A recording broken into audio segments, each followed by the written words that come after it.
মার্কিন দূতাবাসের 2008 সালের অক্টোবর-নভেম্বর মাসের বিভিন্ন মূল্যায়ন নথি তুলে ধরা হয়েছে। বাংলাদেশ সম্পর্কে এ ধরনের 7টি মূল্যায়ন রয়েছে ওইসব তার বার্তায়।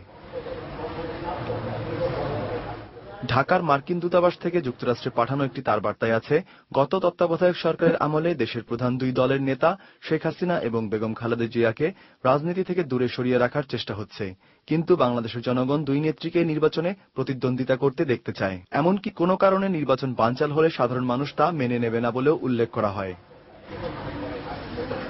বাংলাদেশের জঙ্গিবাদ নিয়েও দূতাবাস থেকে তার বার্তা পাঠানো হয়। একটি বার্তায় আছে, হরকাতুল জিহাদ হুজিকে রাজনৈতিক দল হিসেবে আত্মপ্রকাশ ঘটিয়ে মূলধারায় নিয়ে আসতে সমর্থন দিয়েছিল একটি গোয়েন্দা সংস্থা।